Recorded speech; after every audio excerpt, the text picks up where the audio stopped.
In a future where Earth's environment has been severely damaged, causing an ice age, humanity is forced to live underground for survival. In one of the few remaining outposts, two people desperately run down a hallway, pursued by a dangerous entity. Tragically, they are unable to escape as the door is locked, and they are killed. Meanwhile, Sam, working outside on the satellite dishes, notices a group of men emerging from another outpost.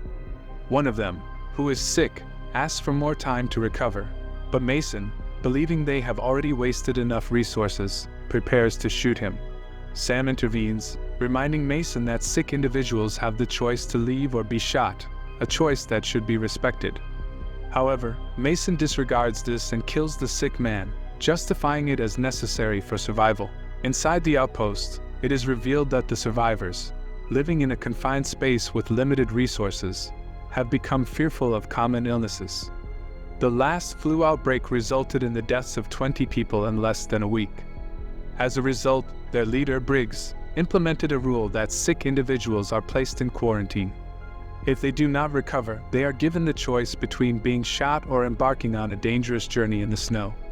Despite their efforts to care for each other and grow seeds, the population of the outpost has dwindled due to the scarcity of food. Rumors circulate about a paradise with warm weather, but Sam remains skeptical. Sam confronts Briggs about Mason's disregard for the rules, but Briggs has more pressing matters to attend to.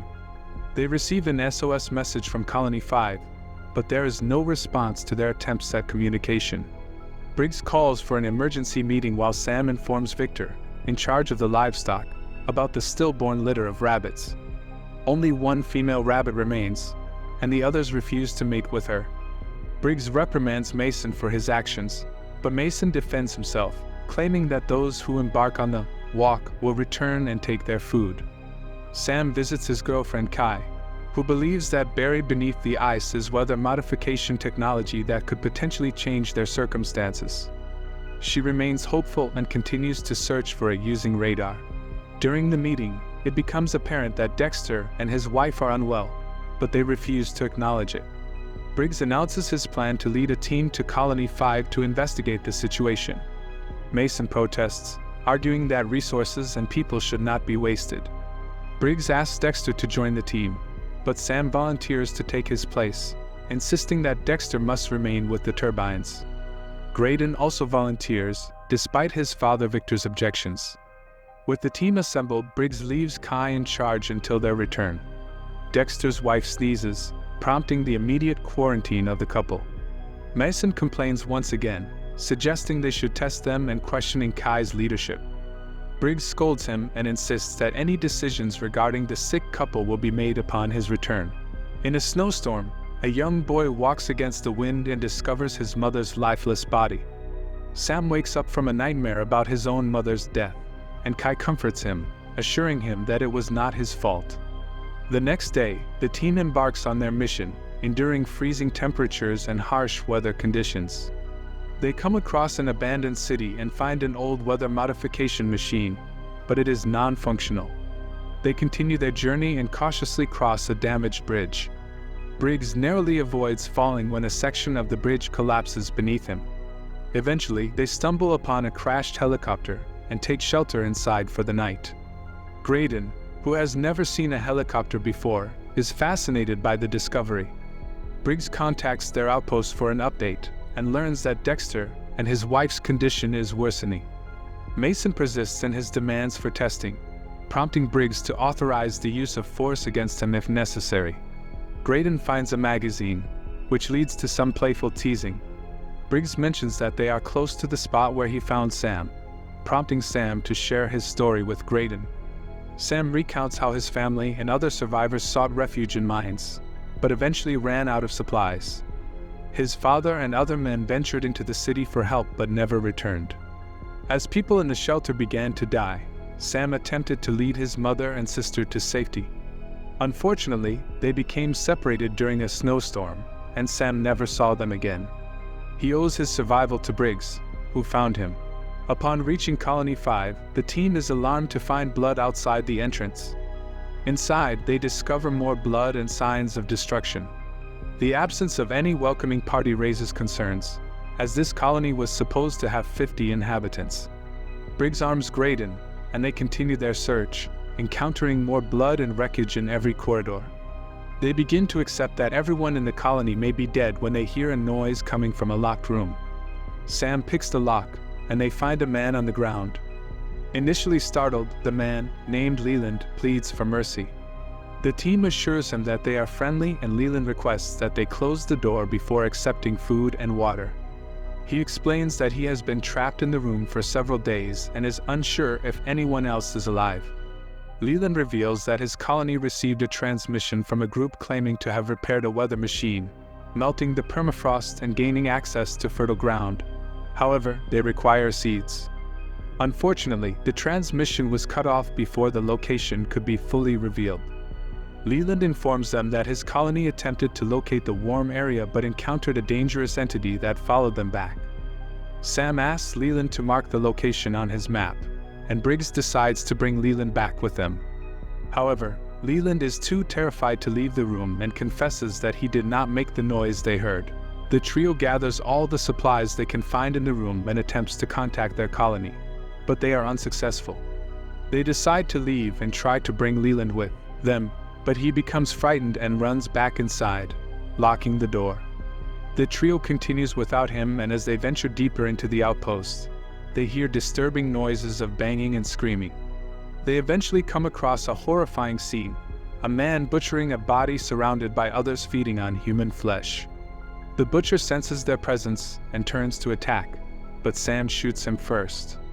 This awakens more cannibals from the pile of bodies, and they begin to chase the group through the corridors. Sam manages to shoot the leader and another cannibal, but they are outnumbered. Briggs throws a dynamite stick to slow down the cannibals. Graydon gets separated from the group and is attacked by cannibals. Briggs and Sam come to his aid and fight off the attackers, killing them one by one. Unfortunately, they discover that Graydon has been killed.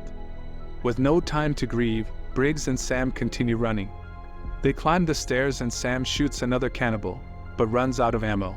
Briggs breaks the stairs to prevent the cannibals from following them, but encounters another cannibal. After a struggle, Briggs manages to shoot him. The rest of the cannibals arrive and witness Briggs' actions, causing their leader to become furious. Briggs and Sam escape outside, and Briggs destroys the entrance with dynamite to seal the colony. They trek through the snow and find the helicopter, deciding to spend the night in it due to the dropping temperature. They discuss the cannibals, and Briggs shares a story about his time in the army, where people resorted to terrible acts to survive. The next morning, they realize the cannibals have been following their footprints and are getting closer. Sam worries they will lead the cannibals to the colony, but Briggs has a plan to stop them. They run across a bridge and make a difficult jump to cross quickly. They leave lit dynamite near a gap and hide. Unfortunately, the wind extinguishes the fuse. Sam volunteers to relight it, but Briggs knocks him down and does it himself. The cannibals attempt to jump across the gap and fall through. Briggs intentionally fights the cannibals to draw them closer, and the dynamite explodes in his hands, killing him and destroying the bridge. Sam sees that some cannibals, including the leader, have survived and are glaring at him from the other side. He resumes running. Meanwhile, at the outpost, Mason takes Dexter and his wife outside, ignoring their pleas for mercy. He shoots Dexter's wife, but before he can shoot Dexter, Kai intervenes and threatens Mason. An argument ensues over leadership of the colony. They hear Sam cry out for help, and Dexter takes the opportunity to escape, while Kai checks on Sam. Mason knocks out Kai and later Sam. Sam wakes up inside the outpost and delivers the news of Gradian's death to Victor. Mason enters and handcuffs Sam to the bed, declaring a change in command for survival. Rations are reduced, sick individuals are tested immediately, and those who refuse to work will not eat. Sam recounts everything that has happened and urges them to leave before the cannibals find them, mentioning the warm place he saw in a video. Mason dismisses his claims and leaves with everyone else. However, a little boy secretly hands Sam the handcuff keys. Outside, Mason and Victor keep watch for invaders but see nothing. Victor believes Sam's honesty and prepares for an attack. They decide to use security cameras, but another colonist informs them that Sam has escaped. Sam finds Kai restrained in another room and releases her. They use her computer to locate the warm area mentioned in the message. They gather as many seeds as they can carry and try to inform the others, but Mason and his men intercept them. Mason reminds Sam of his authority. Suddenly, loud banging is heard outside, and the group checks the security cameras. They witness the cannibals attempting to break down the doors, with the leader holding Dexter's head as a threat. The camera is destroyed. Finally convinced by Sam, Mason orders everyone capable of shooting to be armed, while the rest hide in the vault. The armed group waits for the door to be breached. The lights briefly go out, and when they return, the door opens, but no one enters. Noises are heard inside the shelter, and a cannibal emerges from the vents, attacking Cooper. The cannibal runs towards the vault, but the colonists close the door on him. In another corridor, a lost girl is killed by a cannibal. The armed group realizes too late that the cannibals are also in the vents. A fierce fight ensues, resulting in casualties on both sides. Sam and Kai escape, but Victor decides to confront the leader. Victor fights valiantly but is ultimately killed. Mason, wounded, finds refuge in a safe room with other survivors who didn't make it to the vault. They close the door before Sam and Kai can enter. A cannibal manages to follow them into the room, but Kai shoots him. They attempt to lock the door, but the cannibals begin to break through. Sam opens a vent and instructs the group to follow him outside. Mason protests, suggesting they should stay and fight, but they ignore him. Sam gives Mason a gun before leaving. The cannibals break through the door and pursue Mason, who shoots a gas tank, causing a massive explosion that kills all the cannibals except the leader, who hides in the vent. The leader eventually confronts Sam, and they fight in the vent, causing it to collapse. They continue fighting in the livestock room, with Sam using anything he can find as a weapon. The cannibal initially gains the upper hand, but Sam manages to injure him and ultimately kills him. Sam tries to leave but finds the corridor on fire. Outside, Kai and the remaining survivors emerge from the vent and witness their home burning. Sam joins them and informs them that they need to find the warm place mentioned in the message. The group sets off, hoping to find a new home.